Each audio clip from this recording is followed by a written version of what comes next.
الحمد للہ رب العالمین والصلاة والسلام علی سید الانبیاء والمرسلین اما بعد فاعوذ باللہ من الشیطان الرجیم بسم اللہ الرحمن الرحیم۔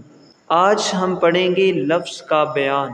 بیان سے مراد تفصیل، تشریح، وضاحت۔ تو لفظ کے بیان سے مراد لفظ کی تفصیل، لفظ کی تشریح، لفظ کی وضاحت۔ تو لفظ کی تفصیل میں اس کی تعریف بھی شامل ہے، پھر تعریف میں لغوی معنی اور اصطلاحی معنی دونوں شامل ہے، پھر لفظ کی اقسام۔ تو یہ سب چیزیں آج ہم لفظ کے بیان کے تحت پڑھیں گے۔ تو آئیے تعریف سے شروع کرتے ہیں۔ سب سے پہلے اس کے لغوی معنی جانتے ہیں۔ اس کا لغوی معنی پھینکنا ہے، یعنی لفظ کا جو لغوی مطلب ہے، جو لغت کے اعتبار سے اس کا معنی ہے، وہ ہے پھینکنا۔ جس طرح اسلام ہے، اسلام کا لغوی مطلب ہے اطاعت کرنا، سر تسلیم خم کرنا، تو یہ اس کا لغوی مطلب ہے۔ لیکن اصطلاح میں جب ہم اسلام بولتے ہیں، ہم کہتے ہیں یہ مسلم ہے، تو پھر اس وقت ہم اسلامی اصطلاح میں اسلام کو سمجھتے ہیں۔ اسلامی اصطلاح میں اسلام اللہ کو ایک ماننے، سرکار دو عالم صلی اللہ علیہ وسلم کو اللہ کا آخری نبی اور رسول ماننے، اللہ تعالیٰ کے تمام انبیاء کو ماننا، کتابوں پر ایمان لانا، یہ سب چیزیں شامل ہیں۔ تو جب ہم کسی غیر مسلم کو دیکھیں اور کوئی ہمیں یہ کہے کہ یہ مسلم ہے، تو ہمارے ذہن میں یہی تصور آئے گا نا کہ یہ اسلام کو سچا ماننے والا ہے اور یہ اللہ تعالیٰ کو ایک مانتا ہے، یہ ساری چیزیں آئیں گی۔ تو یہ اصطلاحی مطلب ہوتا ہے۔ تو اسی طرح نحو میں بھی لفظ کا لغوی مطلب تو ہے پھینکنا، لیکن جب ہم نحو میں لفظ بولیں گے، لفظ کا ذکر کریں گے، تو وہاں پر ہمارے ذہن میں کیا آنا چاہیے اور نحوی کیا مراد لیتے ہیں، وہ اب ہم اس کی اصطلاحی تعریف میں پڑھتے ہیں۔ اصطلاح میں اس سے مراد وہ بات ہے جو انسان کے منہ سے نکلے۔ تو دیکھیے، جب ہم نحو میں لفظ پڑھیں گے تو وہاں پر ہم کہیں گے نا کہ یہ لفظ ہے، تو وہاں پر ہمارے ذہن میں فوراً یہ تصور آئے گا کہ لفظ سے مراد انسان کی کہی ہوئی کوئی بات ہے، یعنی انسان کے منہ سے جو بات نکلی وہ لفظ ہے۔ تو یہ اس کی اصطلاحی تعریف ہے۔ پھر آگے انسان کے منہ سے جو بات نکلے گی، یا تو اس کا کچھ مطلب ہوگا یا نہیں ہوگا۔ تو اگر اس کا کچھ مطلب ہو، اس کے میننگ ہو، تو پھر اسے بامعنی کہتے ہیں۔ اور اگر اس کا کچھ مطلب نہ ہو، ویسے ہی بولے جا رہا ہوں، جس طرح اب میں آپ کے سامنے بول رہا ہوں تو ان تمام الفاظ کا کچھ مطلب ہے، تو یہ سارے بامعنی ہیں۔ اور اگر میں ایسے الفاظ بولوں جن کا کچھ مطلب نہ ہو، مثال کے طور پر اب میں بولتا ہوں سے میں یا شاہ، تو اب دیکھیں یہ الفاظ میں نے بولے یہ بے معنی تھے، ان کا کچھ مطلب نہیں ہے۔ تو یہ جو انسان کے منہ سے الفاظ نکلے یہ بے معنی ہوئے، اور جو پہلے میں بول رہا ہوں اور جو اب آپ کو لیکچر کے دوران الفاظ بول رہا ہوں یہ بامعنی ہے۔ تو لفظ کی اقسام میں تو دونوں شامل ہے، بامعنی بھی بے معنی بھی، لیکن بے معنی جن کا کچھ مطلب نہ ہو۔ تو نیچے انہوں نے مثالیں دی ہیں بے معنی، جیسے دیز۔ اب دیکھیے دیز ہے زید کا مقلوب، اصل میں ایک لفظ تھا زید، تو زید کو انہوں نے الٹا کر دیا تو دیز بنا دیا۔ اب زید جب ہم بولتے ہیں تو ہمارے ذہن میں فوراً تصور آتا ہے کہ یہ ایک نام ہے، ٹھیک ہے۔ پھر اگر ہم کسی زید کو جانتے ہیں تو وہ زید ہمارے ذہنوں میں آ جائے گا، یعنی زید کا مطلب ہے، تو زید بامعنی تھا۔ لیکن جب دیز بولا تو دیز کا کچھ مطلب نہیں ہے، اس لیے یہ بے معنی۔ اسی طرح وانی، پانی وانی، تو ایسے الفاظ ہم بولتے ہیں پانی وانی، روٹی ووٹی، تو یہ وہ الفاظ ہیں جن کا کچھ مطلب نہیں ہے۔ روٹی کا تو مطلب ہے، لیکن جب ووٹی بولیں گے تو اس کا کچھ مطلب نہیں ہے۔ اسی طرح دام کو کام کے ساتھ بھی بول دیا جاتا ہے، تو اور بھی کچھ الفاظ کے ساتھ اس کو بول دیا جاتا ہے۔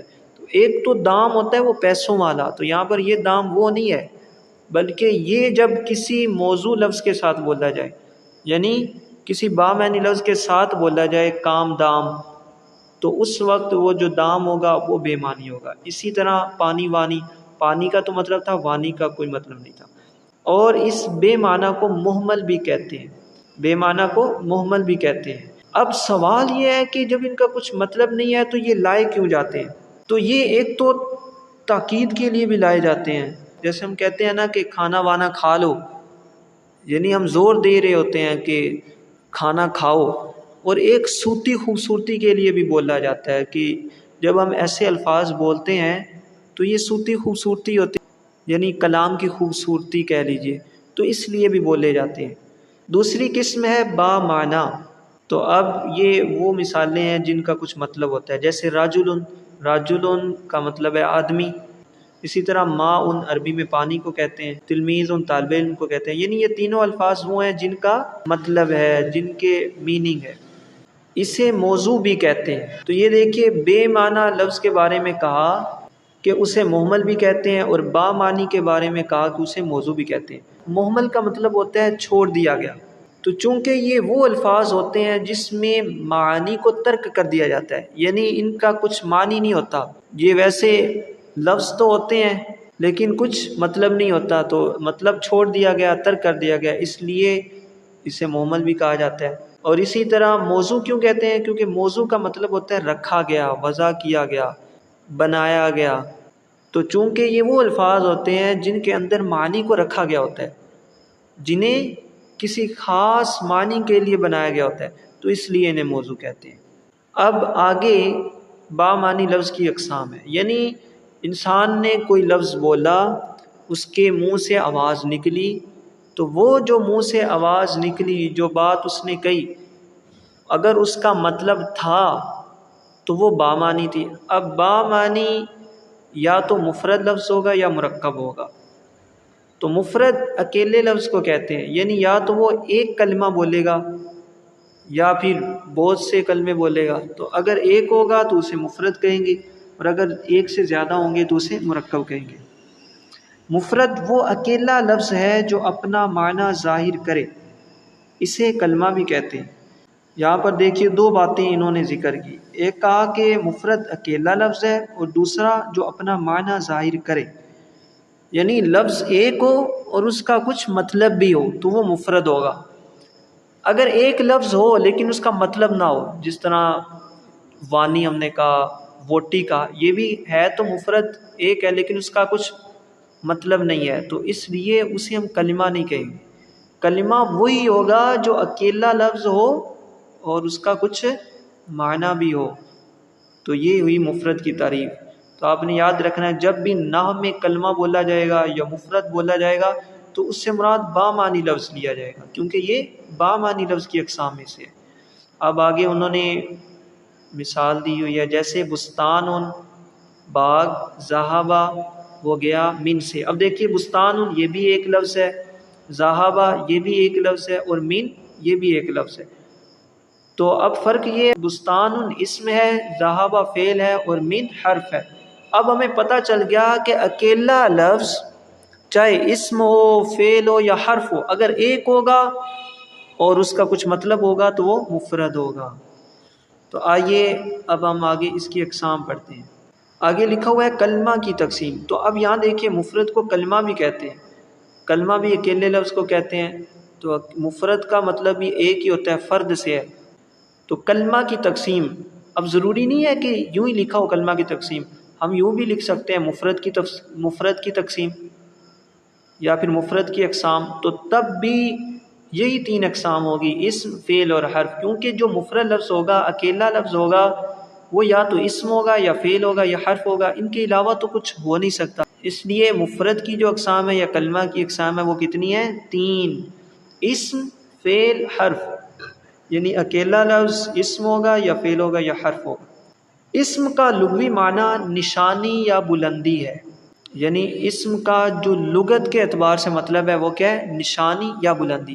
جیسے ہمارا جو نام ہوتا ہے وہ بھی ہماری نشانی ہی ہوتا ہے، ہم کہتے ہیں نا آپ کا اسم کیا ہے، یعنی آپ کی نشانی کیا ہے، ہم کہتے ہیں میرا نام زید ہے، تو زید ہماری نشانی بن جاتا ہے، اس لیے اسے بھی اسم کہہ دیتے ہیں۔ اور اسم کا دوسرا مطلب بلندی بھی ہے۔ اب بلندی کیوں کہتے ہیں؟ اب دیکھیے جو نام ہوتا ہے وہ اس کی پہچان کرواتا ہے، یعنی مجہول سے معلوم کی طرف ترقی ہوتی ہے، بلندی ہوتی ہے، اس لیے اسم کو بلندی بھی کہتے ہیں۔ نحوی اصطلاح میں اس سے کیا مراد ہے یہ ہم پڑھیں گے۔ اسم کا لغوی معنی نشانی یا بلندی، یہ تو لغوی معنی ہو گیا جس طرح لفظ کا لغوی معنی پھینکنا تھا۔ تو اب خاص نحوی اصطلاح میں اس سے مراد وہ لفظ ہے جو اپنا معنی ظاہر کرے۔ پہلی بات جو ہمیں بتائی کہ اسم کے لیے ضروری ہے کہ با معنی لفظ ہو. کیا ہو؟ با معنی، یعنی اس کا کچھ مطلب ہو. پھر دوسرا، اور تینوں زمانوں یعنی ماضی، حال اور مستقبل میں سے کوئی زمانہ اس کے ساتھ ملا ہوا نہ ہو. ظاہر ہے جب زمانہ مل جائے گا تو تب تو وہ فعل ہو جائے گا، زمانہ نہ ملا ہوگا تو اسم ہوگا. جیسے خبز روٹی، اب خاص روٹی جب ہم کہتے ہیں تو یہ ایک اسم ہے. اگر میں کہوں روٹی کھائی گئی، روٹی کھائی گئی تھی، روٹی کھائی جائے گی، تو اب دیکھیے یہ اس میں زمانہ شامل ہو گیا. روٹی کھائی جائے گی یعنی آنے والے دور میں روٹی کھائی جائے گی، آنے والے زمانے میں.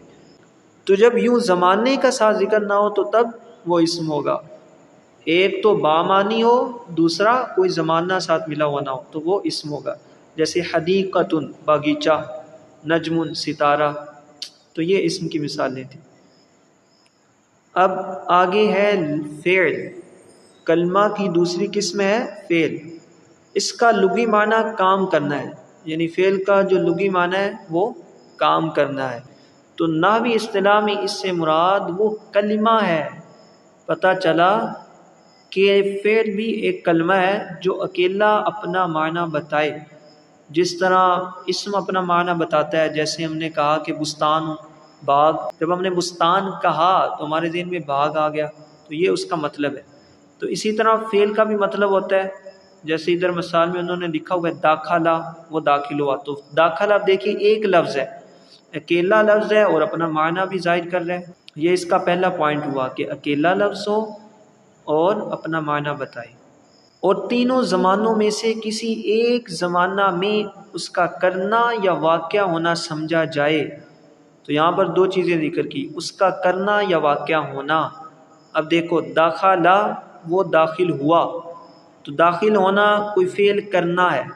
جیسے میں کہتا ہوں نا کہ میں نے کھانا کھایا، تو کھانا کوئی کام کرنا ہے، میں نے کام لکھا، میں نے پڑھا، تو یہ تو ہوا کسی فعل کا کرنا. دوسرا ہے فعل کا واقعہ ہونا. واقعہ ہونے میں کسی انسان کا عمل دخل نہیں ہوتا، وہ کام خود بخود ہوتا ہے. جیسے ہم کہتے ہیں کہ دروازہ بند ہو گیا، دروازہ خود بخود جب بند ہو جائے تو اس وقت کہتے ہیں فعل واقعہ ہوا.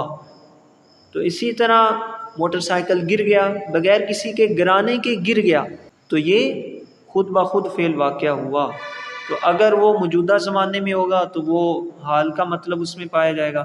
اگر ماضی میں گرا تھا، ماضی میں دروازہ بند ہوا تھا، تو یہ اس میں ماضی کا مطلب پایا گیا.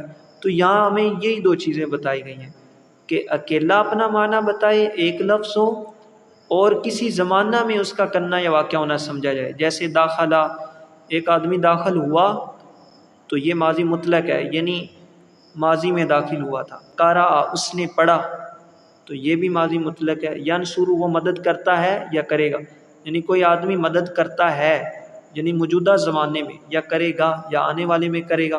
تو لفظ بھی ایک ہوا اور اس میں زمانہ بھی پایا گیا، تو یہ ہی فعل ہے. آگے تیسری چیز ہے حرف. حرف کا معنی طرف ہے، یعنی جو حرف کا لغوی معنی ہے وہ طرف ہے، ایک سائڈ پر ہونا، ایک کنارے پر ہونا.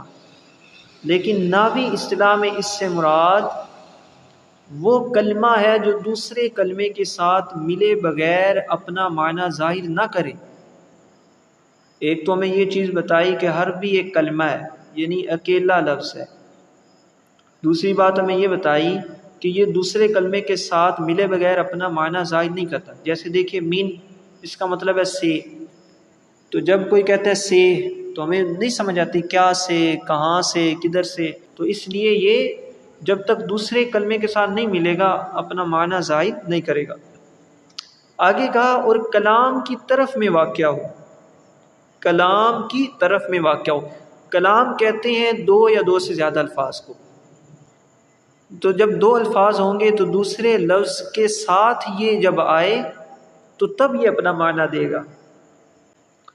مثال کے طور پر میں کہتا ہوں خرج زید من البیت، تو یہ دیکھیں میں نے کہا زید گھر سے نکلا. اگر میں یوں کہتا خرج زید من، زید سے نکلا، تو سے نکلا کدھر سے نکلا، کہاں سے، کچھ سمجھ لے.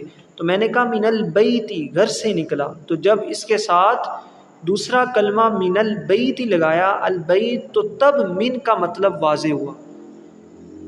ایک تو یہ پتہ چل گیا کہ اکیلا جب آئے تو اپنا معنی ظاہر نہیں کرتا، دوسرا یہاں پر جو لکھا نا کلام کی طرف میں واقع ہو، تو جب ہم نے من البیت کہا تو یہ کلام بن گیا، یعنی دو الفاظ بن گئے، مفرد نہ رہا، کلمہ نہ رہا بلکہ کلام بن گیا۔ تو اب بیت کے ساتھ یعنی بیت کی طرف میں واقع ہوا، تو اس لیے یہ نامی اصطلاح میں حرف بن گیا۔ تو یہ ہمارا آج کا سبق تھا جو ہم نے پڑھا۔ اگر آپ کو کوئی چیز سمجھ میں نہ آئی ہو یا کوئی سوال ہو تو آپ بالکل کومنٹ میں پوچھ سکتے ہیں اور اپنی رائے کا اظہار بھی کر سکتے ہیں۔